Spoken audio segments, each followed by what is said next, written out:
No real idea how long this is going to take. I think it's about 10 minutes. It's got bits of video on it, so it kind of depends how long so, this tile, and self-explanatory, I ended up collecting 4 million tweets by accident. A bit of a strange hobby, but gives me so, a quick introduction to myself. That's me, what's following, please do. I don't say very much. Nothing of interest anyway.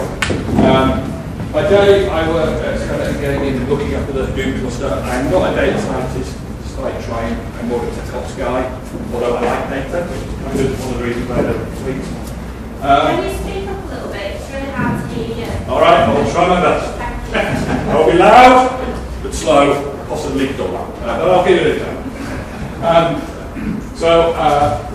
History-wise, I've done lots of dev things, use lots of tools, sysadmin, front-end development, back-end development. Let's have a question with you. I also spent a while as the timesheet police. I don't know if anybody's ever done that in their organisation. That is a rubbish job. Never did that. Never volunteered to do that. But kind of my real hobby is this thing here, Leeds DevOps. It's a tech meeting group. We meet here monthly-ish.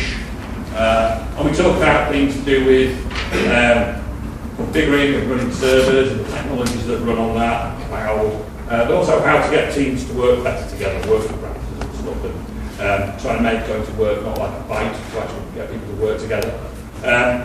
It's a meetup group, it's run by volunteers, mainly me, but I'll take this opportunity just to plug this. There's a flyer, I might say below there. This list of 16 active tech meetup groups in Leeds that run by volunteers. So these aren't the corporate stunt show ones.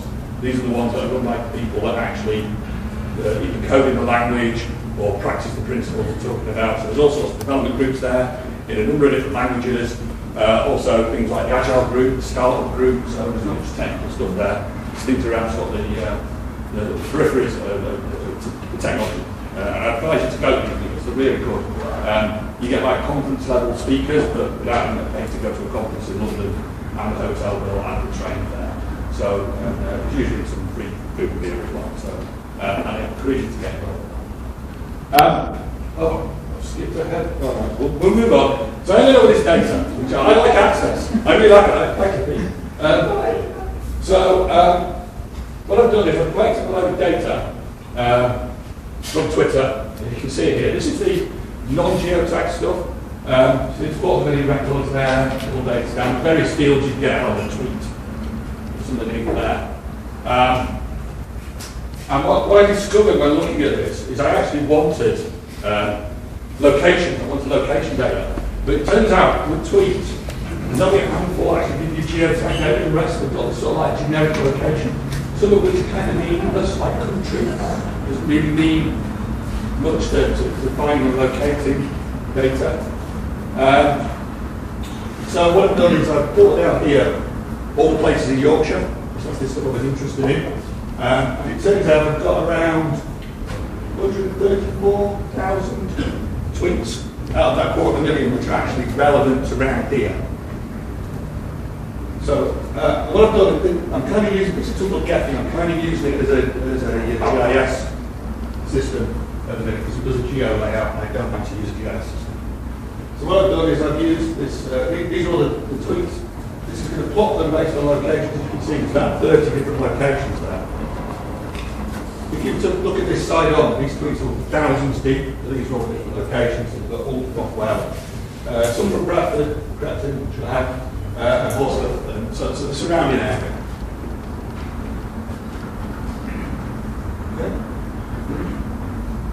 Okay, this is the geotag stuff. So this is the stuff where things have actually turned on a location.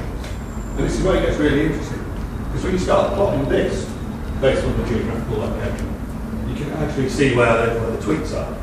Also, what I've done is I've tagged these at the time, because obviously there's a point in time when the tweet was made, but there's also a point in time when that's ends, when does a tweet start. So what I've done is I've done it till midnight, or when a person tweets again, so it's kind of like on a lifespan. So these are just the ones for Boxing Day. How many did we have for the 26th? I think about 9,000, something like that, 6 or 9,000, something in that range. But as you can see, I've got them filtered out here, so this is available to use. See the times there. So midnight, 26th through. But we've got them going from the 24th of December through to like the 14th of January. So it's kind of coincidental with the floods that I've got on data. Okay. And what I've actually done here is I've taken that geotag data. I'm not looking at it from a geographical perspective. I'm looking at it now from a graph database perspective. So everybody's used the graph database. What it allows me to do is statistical analysis, identify a big cluster, and then find communities within that cluster. So these are the tweets from them. It let me locate some people that were in groups, and you can see kind of like they were going to pubs and things. So you can see like a circle of friends almost within that community. I'm just going to skip back a little minute because what I've done is I've missed the slide out, so I should just quickly recap the slide.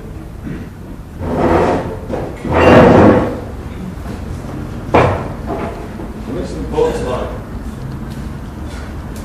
The why. Okay, sorry. So I skipped over this very quickly. I did this and collected all this Twitter data because I came here to a technique talk. So one of these things was called Leeds Data Thing. And data scientists presented an analysis of tweets in Leeds and identified that there was a disconnect between the communities of people using Twitter in Leeds, particularly the undergraduates. And what this means, from my perspective, as someone who works in tech in Leeds, is we've got this kind of like brain drain down south, and we've not got this engagement with the student community so that they know about the opportunities that exist in the city and they go away. That was the theory. So I collected this data trying to prove this. Of course, I made some big mistakes in that, like collecting it over Christmas when there's no students. We'll have to do it again, but anyway. But as a side effect, I've got this bunch of tweets. This is really what we've got. We've got 16,000 geotag tweets, so they were the last lot I showed. 134,000 that are located by the place, so that's in that group of 30 odd locations. I've got the rest of the tweets as well, if you want them. They're there, they're available. And what I've also done on a lot of them is I've run some keyword analysis and sentiment analysis on it as well, so you've got some kind of identifiable phrases in there, like flood, for example, which is 20 years before. And that's available I've got a small data set, which is what I showed in Access. That's some of the data, not all of the fields. But I've also got it in the Elasticsearch database backup, so if you want everything, including all the metadata, including all the media metadata as well, because that's got into the tweets as well. That's available in that Elasticsearch backup. And it's on those dates, it's 24th to 14th. Just to be clear, it's collected from the streaming API. It's not the Twitter firehose, so it's only a subset, a sample of tweets. And if you narrow that down even further, the geotag ones are only like sort of 5% of the overall bunch of tweets that we have. So it's a really, really small subset that can work on in geotagging. It's only certain people that will turn that feature on in their applications that can see that. What's firehose? Firehose is the thing you pay Twitter for to get all the tweets. You connect to it and it sends you everything. It's called a firehose because you try and drink water out of it. You try and listen to all the tweets you have this space. Right, now we'll carry on. But one of the cool things I did with the subset of data, so the geotag stuff, was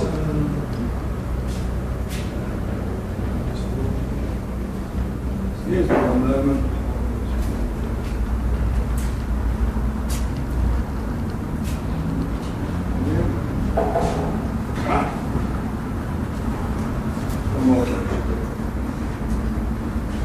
Here we go. Right. So what it lets us do, we export these the Boxing Day tweets off as a good word graph and load them up. So you can see as you zoom in, you start seeing where all the tweets were. Which is kind of handy because we get into the leads and we go all 3D because that's even cooler. You start seeing tweets. So someone here having a nice birthday tree in Trinity on Boxing Day. So we go a bit up here, so we can see. Sure, Beck and Neil had a great day. But she wasn't flooded when she got out. We can see that. But what we can actually do is we start zooming out and start looking at the Air Valley. We can start seeing all the flood alert tweets. ripple level tweets, which are coming out. And they're being geotagged by the actual alert ones rather than from some central office. So there actually some useful information there we can take. And if we move further up the Air Valley, up towards Esholt,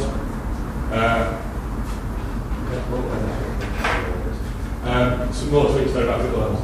This person is actually making, I've not captured it earlier, but Ricky Russell makes some alarming tweets about being flooded. You should know those in the data set if you want to know what happens to them. Which doesn't have a good day. Okay, so how many like this? Let's get technical for a minute. So I made up a box that I put over Leeds. Sorry, Bradford and Calder. No, I don't want your tweets, not that they're not valid, but it wasn't the problem I was trying to solve. I was trying to basically find an area around Headingley of disconnected students. He didn't show me that, but that's what I was trying to do. So I did that by using, so I did the DevOps user group. We've got tools that basically allow us to do things with data, a bit like ETL tools. What this one's meant to do is it's meant to take all your web server logs and all your application logs, split them up into chunks and tokenize them and reformat data and stuff, and then stick them in a database so you can do analysis on it. But it does loads of other stuff as well. There's loads of input plugins and output plugins. One of the input plugins being the Twitter plugin, where you can specify geolocation, and it will obey the Twitter throttling, because you can't hammer Twitter's API all the time where it just tells you to go away. But it will handle that delay, which you put on it, because they impose. So it's kind of like looks after you that way. There's really no coding to do other than install the software. So look at it. So this is Logstash from Elasticsearch. There's what's called an elk stack, Elasticsearch, Logstash, and Kibana. This is the Kibana interface. And what it does is as the tweets are going in, it gives you an overview of them. So you can see them over time. If anybody's using my any analysis of like Splunk for log files, it's very similar to that. And you can expand out the tweets. You see all the different fields. There are literally loads and loads of fields, and they're not all the same. So it depends if there are images attached or if there's retweets and stuff. They can be slightly different, but they're not all the same. This is the raw data of Elasticsearch. So if you want this, you can have it. It's got all sorts of stuff in there that I've not got in the data sets, which I've extracted, but it's there. And as you can see, they go all the way up to the 14th side of the 24th. Now, I'm not a Python programmer, but Python's really good for having Twitter. The Tweety library is really good. It's got some really handy libraries, Python, but it's so mature. And I work on a Linux box usually, so it's kind of there, so that's what I use. I ran Logstash on a free Amazon EC2 instance. You get T2 Micro for free for a year from Amazon by signing up. So you can have your own server out there in the world. I managed to run Logstash on that fairly successfully for a couple of weeks. It probably would still be going down if I hadn't turned it on. But, there are simple ways to get this. So I got this chunk of tweets which I extracted out of Elasticsearch. Basically did some stuff to fix the start and end times of the tweet, so I could do some time-based stuff on it. Basically did a whole load of stuff to find followers, mentions, retweets, so I could build up the relationships between the individual users and therefore their tweets. So I could plot them on the graphical relationships between them, and then identify the component in this whole data set. That particular script took 3 days to run, to go through all 16,000 Twitter users due to the rate limiting that the Twitter API has on it. So I just let that run on the server, but it's not a quick process to do this. It must be really in real time without paying Twitter for the access to the API and having Firehouse access where you've got rate restricted.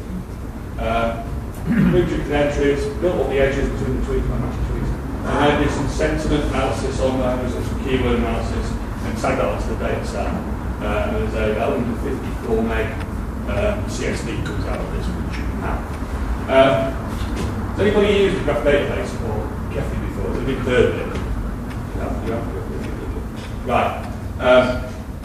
Gephi's really good, apart from mentioning about everything as a graph database. It can be quite problematic. I'm sure we're probably familiar with relational databases and the idea of having rows and columns and tables off there based on what keys. A graph database is very different. It's based around nodes and edges. In Gephi, it is literally that simple. You've got directed edges, which are relationships between the nodes, in this case tweets.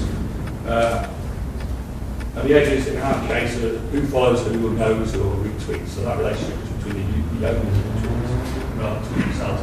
If you look at something like Neo4j, which is a full-featured graph database, that lets you associate properties and different types of nodes onto those nodes and edges. So again, it's a bit of a cut-down thing.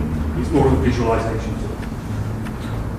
Statistical analysis to identify communities and let you export out to Google Earth. There's also ways to export it out to a web page so you can share with people without having to have a software, etc. Really powerful. There's lots and lots of statistical theory that I don't understand, but I can click buttons and it does it for me. That's cool. So this is what it generated. This is kind of what I was after, but I forgot the students were here. So basically, Victoria Quarter have got kind of the most followers or most retweets or tweets of tweets in the city. But if you look at these different coloured areas, we've kind of got like a foodie group here in the red, Friends of Hamar. And then there's two web developers in here. Right, it's over with Kev Charlton, and funnily enough, they're connected to bars. Just saying, it's Christmas. But yeah, so if you start looking at the actual content of their tweets and their messages, there's actually a bit of a pattern there. It does make sense, not just from statistical analysis of a graph database. It's actually telling you the story there. And I'm hopefully going to do this again, and there'll be a branch off here, and there'll be a load of other records. They'll all be around, but we've got to solve that problem. So, as I say, we're at the end.